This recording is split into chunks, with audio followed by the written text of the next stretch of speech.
This is The Big Breakdown, a long look back at some of the biggest stories we're covering for you at the Hidden Killers podcast and True Crime Today.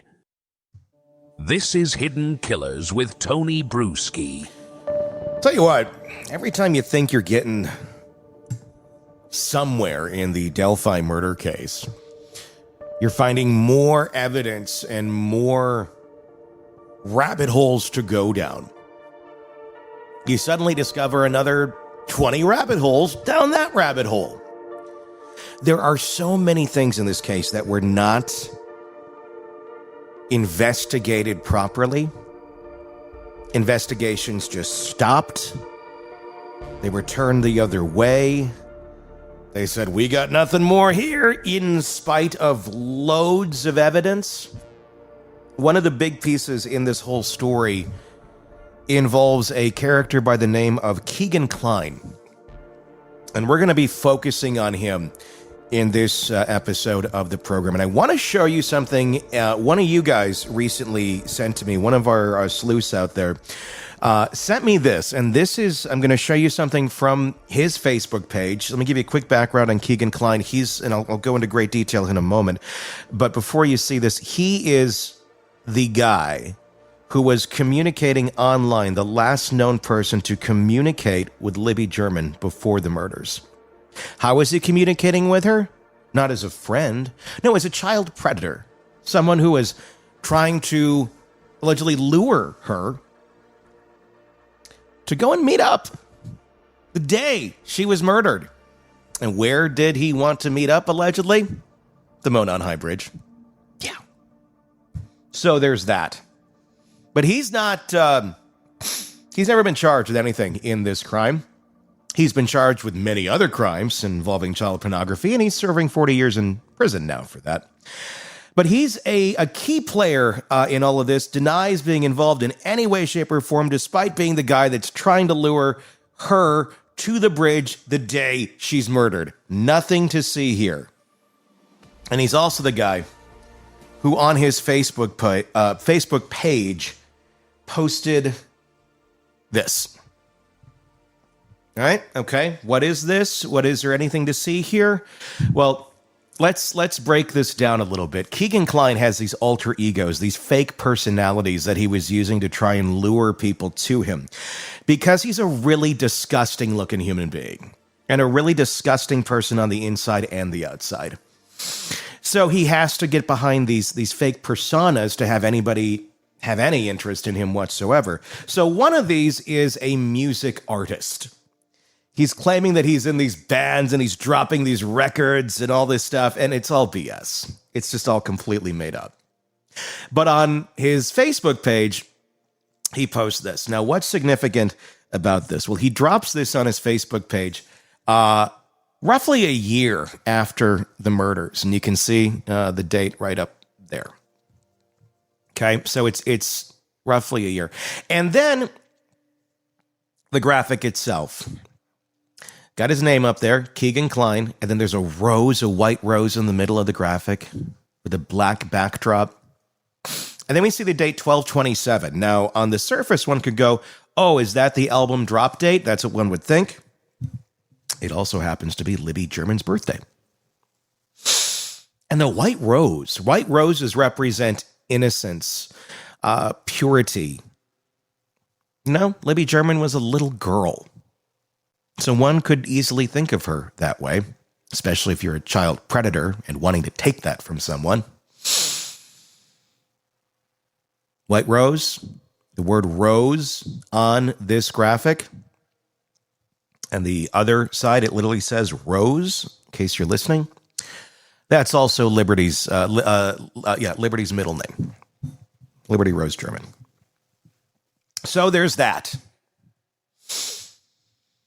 Suspicious, weird. Is it a tribute to this young girl who lost her life about a year before he posted this?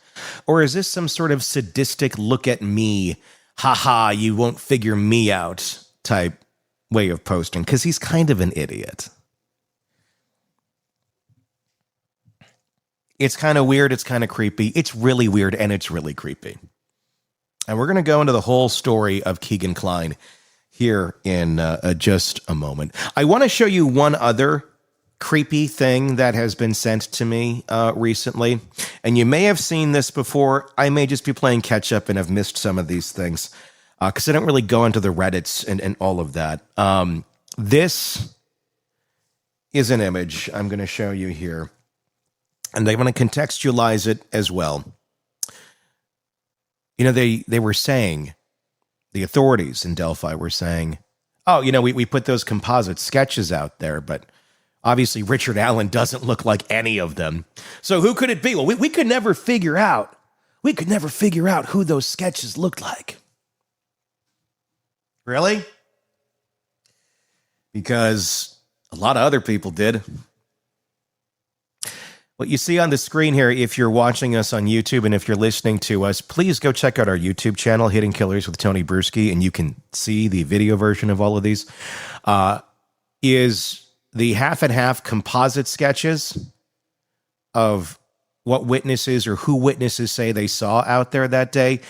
And it's faces divided. You have one half the composite sketch, the other half an actual photo of some individuals who were alleged to have been seen out there that day. On opposite ends is Keegan Klein. That's Keegan there. That's Keegan there. The middle, Anthony Klein, his dad. Again, none of them have been charged with anything in this case. But, you know, if you're looking for somebody that looks like the composite sketches that other hikers said, hey, here's who I saw, you might have a few folks right there because none of them look like Richard Allen. So there's that. Let's get into our story. The last person, the very last person known to have contact with Liberty German before her murder was not Richard Allen. It was Keegan Klein. That fact alone should have made Klein the prime focus of the Delphi murders investigation. It should have led to immediate scrutiny, a deep dive into his digital history, and a race to uncover whether his communication with Liberty was more than just another online interaction. But instead, law enforcement sat on that information, let it collect a little dust, finally age, for 3 years. While they chased dead-end leads and ignored the most damning piece of evidence that they had from the very start, a direct link between Keegan Klein and one of the victims. Liberty German wasn't just a random teenager scrolling through social media. She was being groomed. She'd been targeted by a predator hiding behind a fake online persona, a predator who was actively manipulating multiple underage girls at the time, including her. And on February 13th, 2017, the day she and Abby Williams disappeared, that predator's profile was Anthony Schatz, and it was still active. It turns out it was Keegan Klein. Yeah. The name Anthony Schatz. The Anthony part makes me wonder a little because his dad's name is Anthony. And there have been some transcripts out there that show some interesting accusations that Keegan has made that maybe other people were using that profile as well. Let's be absolutely clear, though. Keegan Klein was not just some guy who happened to know Liberty. He was the last confirmed person to be in contact with her before she was murdered. That alone should have made a massive red flag go up on the part of investigators. That also should have put a spotlight on him immediately, but the police didn't act. Not in 2017, not in 2018, not even 2019. Even though they knew that this guy is catfishing children. Just let him do his thing. By the time they finally got around to interrogating him in 2020, it wasn't even because of Liberty German. It was because of an entirely different child exploitation case. Yeah. They finally get around to this guy. Keegan Klein. Again, nothing to see here. So here's a question that has never been answered. Why did law enforcement ignore the strongest lead they ever had? And that's just one of the many strong leads. There's Ron Logan, too.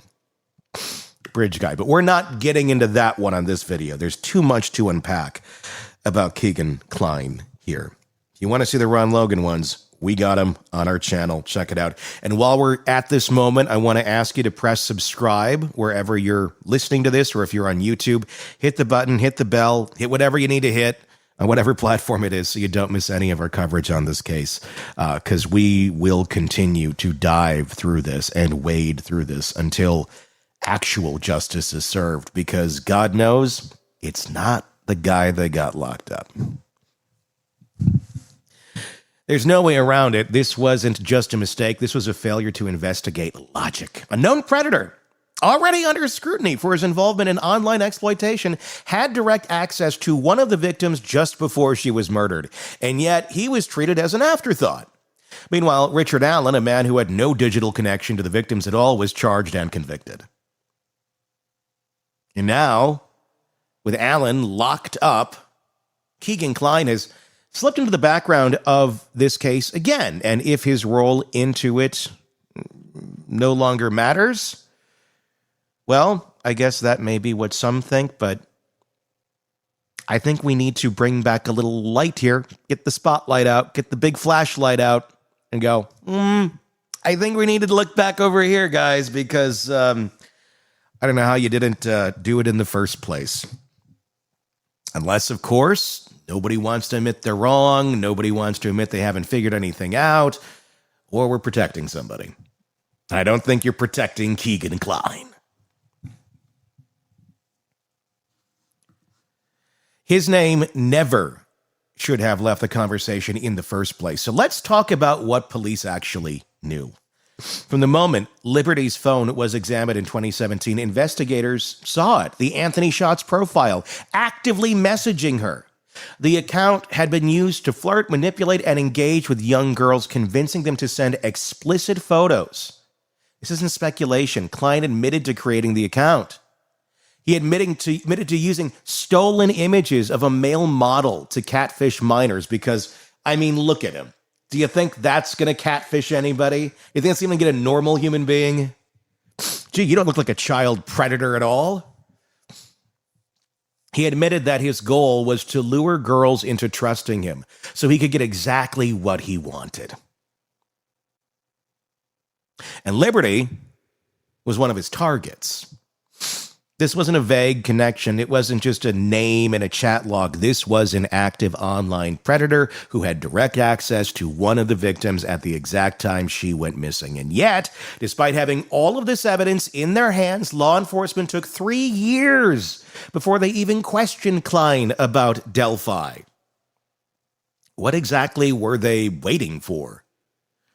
The truth is, it is very hard to understand how police justified ignoring this lead. And now someone say, well, they did ignore it. They did look in. Yeah, they did. They did eventually look into him.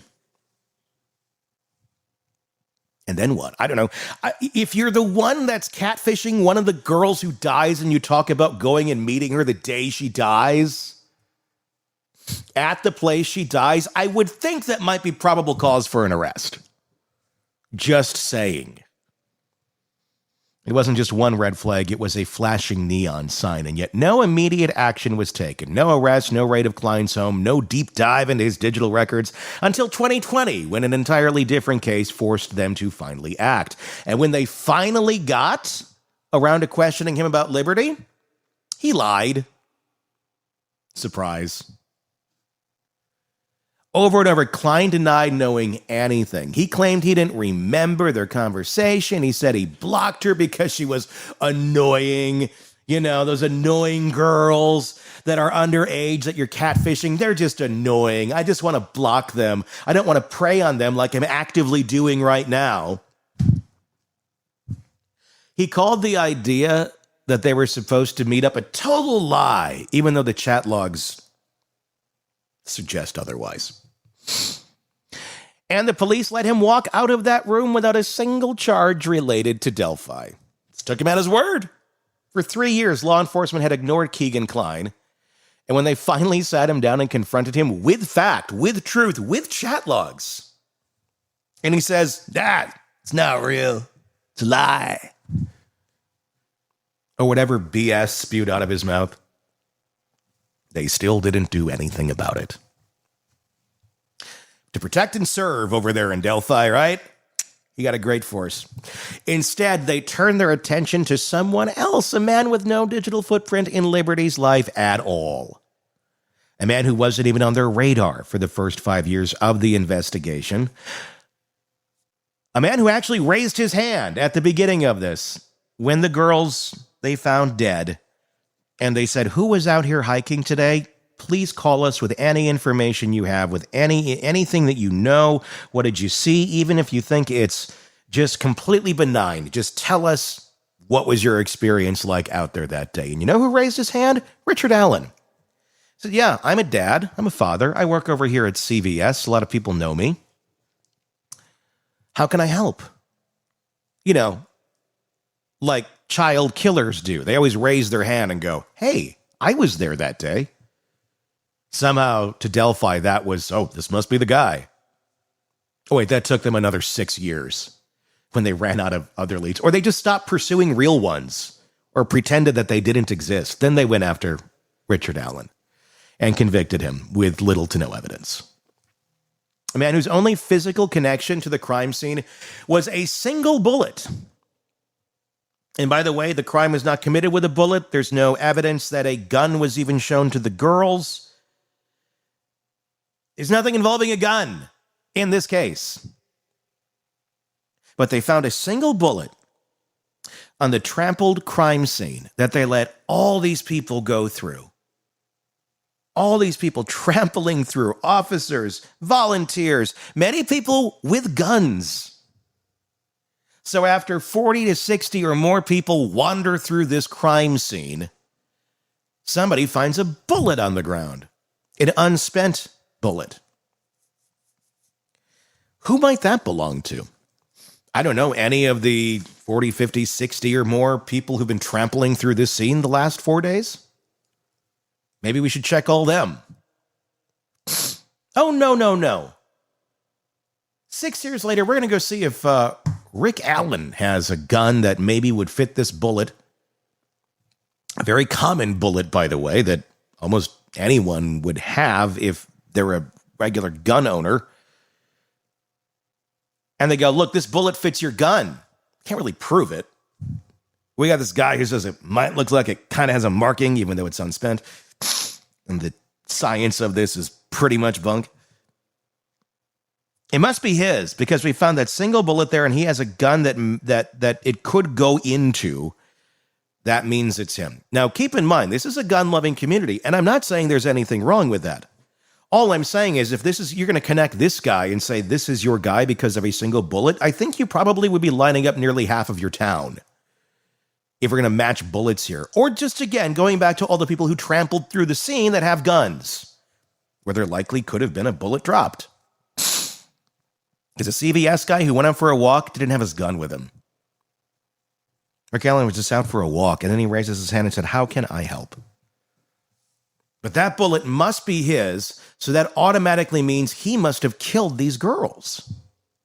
Yes, this is their logic, and if you think I'm making that up, dig into this case. This is why we are still talking about it, because they convicted him, and he's in prison now for the next 130 years. Again, he's a dad, he was a pharmacy tech, he was a husband, no criminal history, nothing, nada. No weird search history, no patterns of behavior that would indicate maybe there's some sort of interest in kids or killing or whatever. Nothing. Just a bullet on the ground that fit a gun he owned. So you better be careful if you ever drop a bullet anywhere, because any crimes nearby, near Delphi, you're going to get pinned for it. Or you won't. So here we are, years later, still left with the same unanswered questions. Why was Keegan Klein allowed to slip through the cracks? Because until we have an answer to that, this case is not solved. And it never will be. Keegan Klein wasn't just another suspect in the Delphi murders investigation. He was the only person with a verifiable digital connection to Liberty German before she was killed. He wasn't some mystery figure who vanished into the ether after the crime. He was right there, behind a fake online persona, actively grooming underage girls and talking to Liberty up until the day she disappeared and denying it under the profile Anthony Schatz. Wasn't some throwaway account either. It was a carefully constructed trap designed to lure young, vulnerable girls in. Klein stole photos of a male model, sometimes with sharp features, a perfect jawline, the kind of guy who could pass as an Instagram influencer. He built a fake identity around it, an online persona meant to gain trust, build connections, and exploit children. And for years, that's exactly what he did.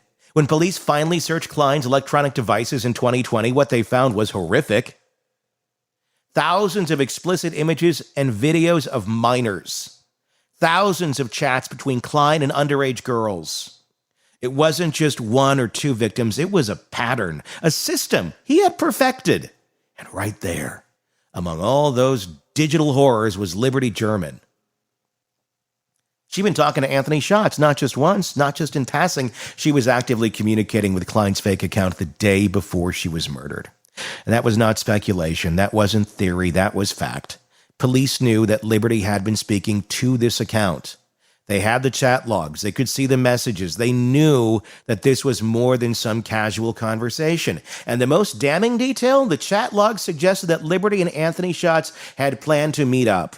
We're not talking about vague, half-joking exchange. We're talking about something serious enough to be flagged in the investigation. Something that made police believe that Liberty may have been lured to the bridge that day under false pretenses. Think about that for a second. A known predator actively communicating with Liberty German, a meeting may have been planned, and instead of going after that lead immediately, law enforcement sat on this information for years. It was there, or if there was ever, a moment where the Delphi investigation completely fell apart, this was it. Because digital records don't lie. There was no reason to hesitate, no reason for police to question whether this was relevant. The second they saw Liberty German's name in the chat logs, the second they saw messages between her and Anthony Schatz leading up to the day she vanished, Keegan Klein should have been the number one priority. But he wasn't. Instead of treating this as a massive lead, as it was, police buried it. They never made a public statement about it in 2017. They never put out warnings about the Anthony Schatz profile to see if other victims might come forward. They never once told the public that they were actively investigating a known child predator who had been talking to Liberty the day before she was murdered. For 3 years, nothing happened. Klein remained free. His Anthony Schatz account was never linked to the case publicly. The investigation dragged on, cycling through suspects, chasing tips that led nowhere. Unless, of course, you're talking about Ron Logan. But again, that's for another story. While the one person actually connected to Liberty was left untouched, and all the while Klein kept up his act, he kept using Anthony Schatz to groom more girls. He continued to build trust with underage victims under the same fake persona, pretending to be someone he wasn't. He wasn't hiding. He was right there, doing exactly what he had been doing when he talked to Liberty. It wasn't until 2020, when Klein was finally arrested for child exploitation, that law enforcement even started to acknowledge his connection to the Delphi case. But by then it was too late. They'd wasted years. And that's why this case still doesn't make sense now. If law enforcement truly believed that Keegan Klein had nothing to do with the murders, then why did they hide the fact that he was talking to one of the victims? If they truly thought Anthony Schatz was irrelevant, then why did they wait so long to publicly acknowledge it? And if they did suspect that Klein played a role, then why was he never charged with anything related to the Delphi case? None of this adds up. What we do know is this. The strongest lead in the Delphi murders case was ignored for years, and Liberty German was being manipulated by a known predator. She was communicating with him directly, and police had this evidence from the start. And yet, despite this, Keegan Klein still wasn't the one sitting in the defendant's chair in 2024. And that is a failure that cannot be ignored. By 2017, police had everything they needed to at least treat Keegan Klein as a person of interest. In the Delphi murders, Liberty German's phone gave them the biggest lead in the entire investigation. Her active conversations with Anthony Schott's account leading up to the day she was killed, the fact that she had been talking to his fake profile should have launched an immediate deep dive into the person behind it. But that did not happen. Instead, law enforcement sat on the information for 3 years. And in those 3 years, Keegan Klein was left alone. There were no raids on his home, no early morning knocks on the door, no pressure to explain why his fake account was the last known digital contact with one of the victims. While the police spun their wheels chasing dead-end leads, Klein lived his life like nothing had happened. This wasn't a case of limited technology or difficult trail to follow. The second police pulled Liberty's phone records, they had his profile name. From there, it would have taken not much to trace that account back to its creator, especially considering that Klein wasn't some master criminal hiding behind his tracks. He had been running the same scams and exploiting girls online for years. They should have found him immediately. Instead, investigators chased vague descriptions of possible suspects, sifted through thousands of tips, and wasted time on people with no actual connection to the victims. Remember, they also had the sketch. Again, this doesn't look like anybody. That's no one. There's no one to be seen there. That doesn't match a description. Okay.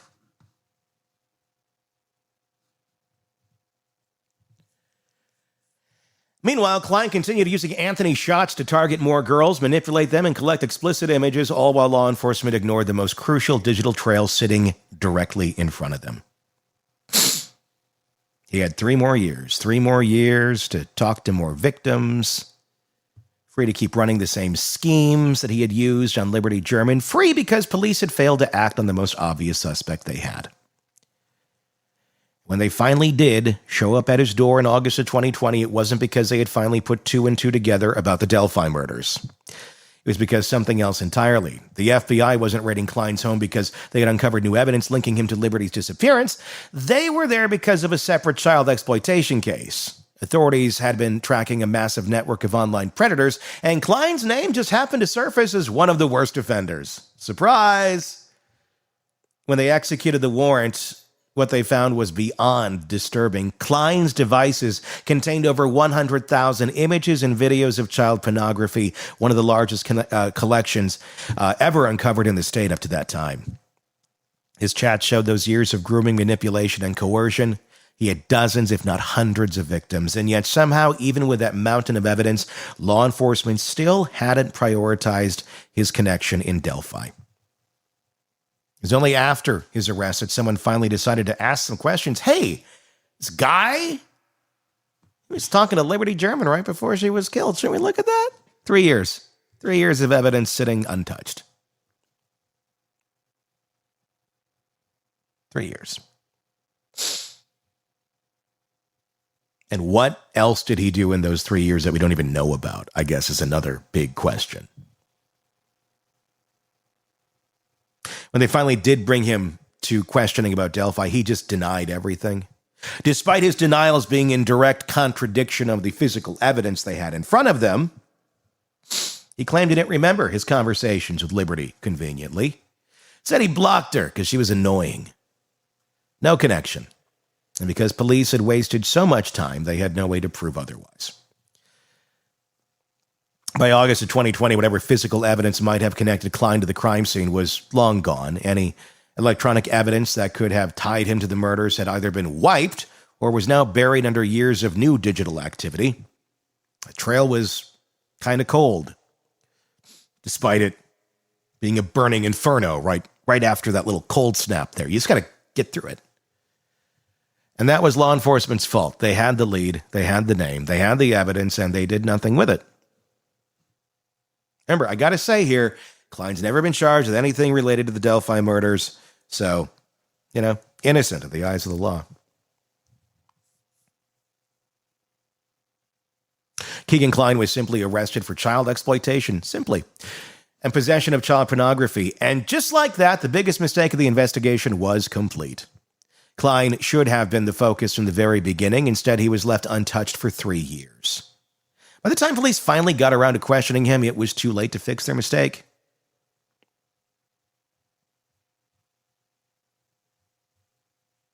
And yet,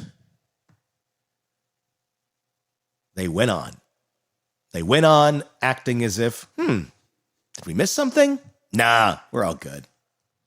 They put the evidence in front of him, showed him the digital records, proving that his fake profile was still in use, still messaging, still engaging with underage girls, possibly even Liberty right before she vanished.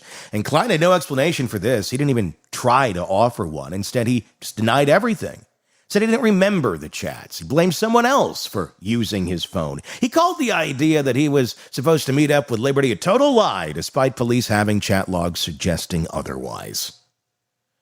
It was a masterclass in dodging accountability, and somehow the police just let him do it. At no point during the interrogation did Klein offer a single believable reason for why his account was still active on the day of Liberty's disappearance. He had no way to explain why he had continued using Anthony shots, even after he claimed to have blocked her. He had no answer for why chat records suggested a potential meetup. And yet, instead of pressing him harder, instead of calling out his inconsistencies, instead of treating him like the prime suspect he should have been, police backed off. They had him cornered with digital evidence, and they let him control the conversation. They should have dug deeper, demanded real answers, pushed him until he cracked. Instead, they let him wiggle his little way through. I don't know how he'd really get out of anything physically, but, Crisco. At the end of the interrogation, Klein walked out of that room without a single charge related to the Delphi murders. Again, 3 years of sitting on the biggest lead in the case. They finally confront him. They let him walk away. And in doing so, they gave Keegan Klein exactly what he wanted. By September of 2022, Keegan Klein had been sitting in an Indiana jail cell for over 2 years, convicted of child exploitation and awaiting sentencing. The Delphi murders investigation, now 5 years old, had seemingly moved past him. The public focus had shifted, and yet law enforcement wasn't done with him just yet. That month, without warning, investigators descended on the Wabash River near Klein's home in Peru, Indiana. Anyway, this wasn't just a casual search. This was a massive operation. Boats, divers, excavation teams, lots of people combing through the riverbed in what was clearly a hunt for something important. And yet no one ever explained what that something was. For 2 weeks, the search continued. Authorities spent countless hours scouring the river, sifting through debris, dredging up whatever they could find. News helicopters hovered overhead. The public speculated. And then, just as quickly as it started, it was over. And nothing was ever said about it again. What were they looking for? That's a question that still has no answer, because if Keegan Klein had never been considered a serious suspect in the Delphi murders, if law enforcement truly believed he had nothing to do with it, then why, after all this time, were they suddenly searching near his home for what appeared to be crucial evidence? The timing alone raises even more questions. For years, investigators had ignored Klein's connection to Liberty German. They let him slide through the fingers of investigators. Yet in 2022, they were suddenly digging through a riverbed for something he might have hidden? This doesn't seem to add up. If the search was unrelated to Delphi, then why didn't law enforcement make that clear? Why didn't they tell the public what they were looking for? At least by now. They had never been shy about releasing updates in the case before, but now when it came to searching an area connected to Keegan Klein, they were silent. If the search was connected to Delphi, then that's an even bigger problem, because if investigators were, in fact, searching for a weapon, a phone, or another piece of physical evidence related to the murders, then it means they had serious doubts about the person they were about to arrest. Keep in mind, if somebody threw a phone, a weapon, a knife, a box cutter in that river, well, You know, if you know anything about the Midwest, you get some weather every year. And we're talking many summers and winters having gone through. Probably quite a bit of flooding on and off in that very river. You're probably not going to find anything out there that many years later. Good try, though. Maybe you should have thought of that when you looked at her phone and found this guy on it. And then you could trace that back to him being in your town and maybe look at the riverbed right away. I don't know. That's just me. I'm not an investigator. I just talk about this stuff. I think most people would probably run to that conclusion. It's even like below Nancy Drew level. 1 month later, in October of 2022, Richard Allen was charged with the Delphi murders. You know, because they didn't find that box cutter 5-6 years after the murders took place. Surprise. We got to get somebody here. Otherwise, we're going to look like a bunch of buffoons. Yeah, you kind of are. And just like that, the search of the Wabash River was never mentioned again.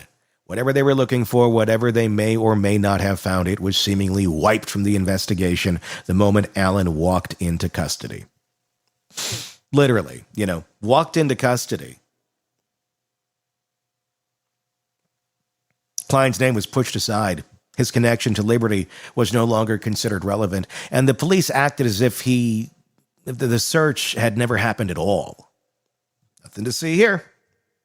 If Klein was never a suspect, then what was this search about? If he was a suspect, why was he allowed to fade into the background the moment police found someone else to charge? The fact that this search even happened proves one thing. Law enforcement was still unsure about the case, even 5 years later.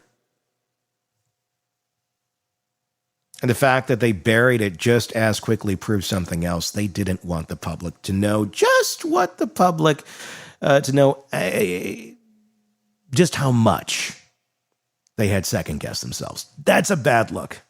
Even though it's taken all these years and we've really kind of have a lot of suspects here that seem to be possibly involved, maybe even together. But again, nothing to see here. The Wabash River search should have led to more questions, more answers, and more investigations. Instead, it led to Richard Allen's arrest. And Keegan Klein was quietly erased from the story. By the time Richard Allen's trial began in October of 24, the narrative of the Delphi murders had been set in stone. The prosecution walked into the courtroom ready to close the case, painting Allen as the man responsible for the deaths of Abby Williams and Liberty German. They had their timeline. They had their evidence. They had a jury that had been primed to believe that they had the right guy. And yet there was one name missing from the prosecution's case. That name would be Keegan Klein, the man who had been directly communicating with Liberty German before her death. The man whose chat logs suggested a possible meeting with her. The man who had been running a massive online exploitation scheme preying on underage girls, including Liberty, through a fake persona. The jury didn't hear a word of that. Nada. It's like it never even happened. It has nothing to do with the case. Somehow Klein's name was never mentioned by the prosecution. Somehow. The state's entire argument revolved around Richard Allen, the man who had no known digital connection to Liberty or Abby, a man whose only physical tie to the crime scene was that single bullet, a man who, for 5 years, had been completely off the radar of this investigation. That single bullet, by the way, also, again, I gotta stress, never truly connected him to the crime scene. Someone said, "This must belong to you." He says, "No, it doesn't." Prove it. And they really couldn't prove it.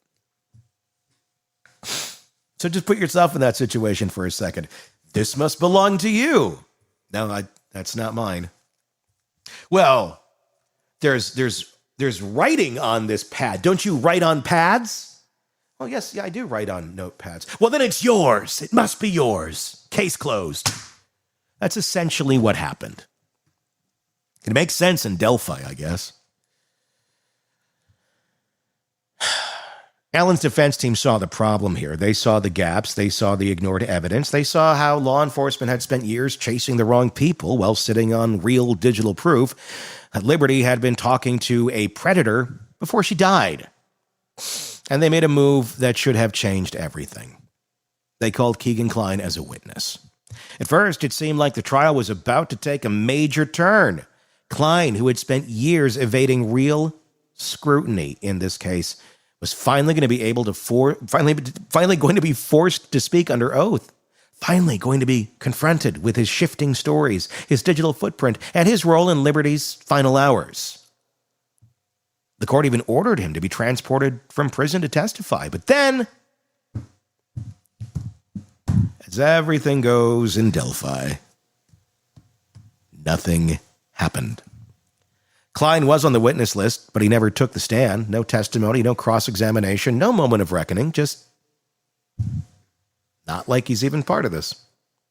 And no one ever explained why.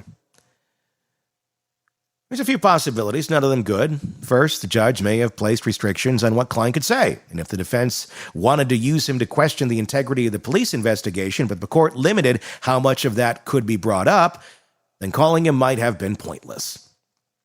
And if you know anything about Judge Gall, she doesn't like any fingers pointed in a direction that she doesn't think that they should be going. Really impartial like that. Second, the prosecution may have cut a deal with Klein to keep him quiet. If there was any risk that he would say something that could shift suspicion back onto himself, or worse, reveal how badly law enforcement handled their investigation, they may have found a way to ensure he never spoke in front of a jury. Third, the defense may have realized Klein was too unpredictable to be useful. He'd already proven in multiple interrogations that he could dodge questions with ease, that he could twist the truth just enough to cast doubt without actually incriminating himself. And if the defense believed putting him on the stand would cause more confusion than clarity, then they may have decided it wasn't worth the risk. But no matter the reason, the outcome was the same. The jury never got to hear from the one man who was actively in contact with Liberty German before she was murdered. Instead, they were told to focus on Richard Allen. And when the verdict finally came down, it was Allen, not Klein, who was convicted of the Delphi murders. And just like that, Klein once again slipped out of the spotlight. Once again, he avoided the scrutiny he should have faced from the very beginning. And once again, law enforcement got to pretend that his role in the case didn't matter. But it does. Because no matter how many times they try to erase his name from the story, Keegan Klein remains the biggest unanswered question in the Delphi murders. Keegan Klein has never been charged in the Delphi murders, nor for conspiracy, not for accessory, not for obstruction, not for anything. Despite the mountain of digital evidence linking him to Liberty German, despite chat logs suggesting of a planned meeting, despite his own admission that he was behind the Anthony Shots profile, he has never once been officially accused of playing a role in the murders. Instead, Richard Allen, a man with no known digital connection to Liberty or Abby, was convicted and sent to prison for the crime for the rest of his life. And if that doesn't sit right with you, it shouldn't. Because when you compare the case built against both men, it's Klein, not Allen, who had the stronger circumstantial evidence against him. From the very beginning, law enforcement had concrete proof that Klein had been in contact with Liberty. He wasn't a vague suspect with no ties to victims. He wasn't a name pulled off of a police tip line. He was actively messaging one of the girls before she was murdered. There were no text messages, no social media conversations, no digital evidence at all linking Richard Allen to Liberty German. There were chat logs, metadata, and documented pattern of predatory behavior connecting Keegan Klein to Liberty German, though. Yet Allen was charged, Klein wasn't. So how does that happen? How does a case like this get built around a man who wasn't talking to the victims, while a man who was talking to the victims is left completely out of the equation? It's simple. Law enforcement needed an easy conviction. They needed to find a suspect that they could put in front of a jury, someone whose name wasn't tangled up in years of police failures and ignored evidence. Someone who wouldn't bring attention to the mistakes they made in the early years of the investigation. Keegan Klein, too complicated, and it makes us look really, really dumb.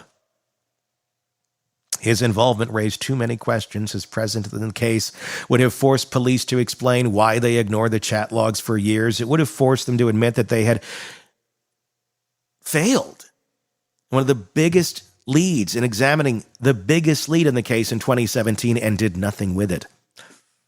Instead, they built a case around Richard Allen.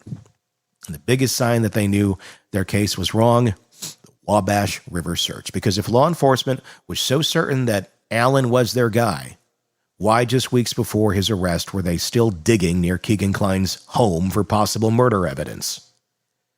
If the case against Allen was airtight, why did they suddenly need to search a river 5 years after the fact looking for something they wouldn't even disclose to the public? The answer's obvious. They had doubts. They had many doubts. And instead of following those doubts, instead of stepping back and reconsidering the path they were on, what did they do? They charged Allen anyway, because that was the easier thing to do, because that gave them an answer, whether it was right or not. And because charging Keegan Klein would have meant admitting that they had let him kind of away with this for years. So here we are, one man convicted, one man forgotten, and a case that still doesn't feel solved. Richard Allen has been convicted, the case, at least in the eyes of law enforcement. But is it really? Because as it stands right now, as it stands at this moment, Keegan Klein is still sitting in prison, not for the Delphi murders, not for anything related to Liberty German, but for child exploitation charges completely unrelated to this case. And if the prison food doesn't kill him first, he will get out. And that should bother everyone. Keegan Klein wasn't some random figure in this investigation. He wasn't the man police discovered years later through new forensic evidence. He was there from the very beginning. His fake persona luring in underage girls, his digital footprint showing direct communication with Liberty. His name should have never left the list of prime suspects. But instead of treating him like the obvious lead he was, police chose to ignore, delay, and ultimately push him out of the picture altogether. He still denies any involvement to this day.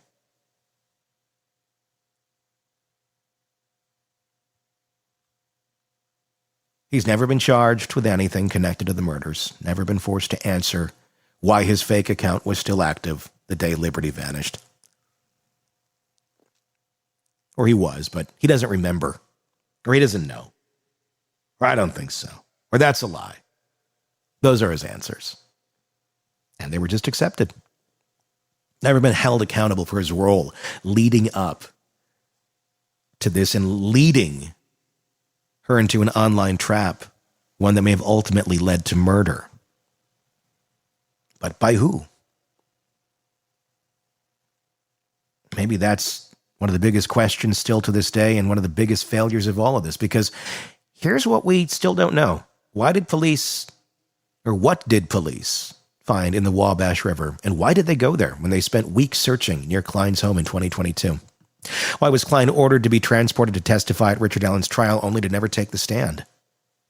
Will he ever be charged for involvement with Liberty German? Have to walk back Richard Allen's conviction before that.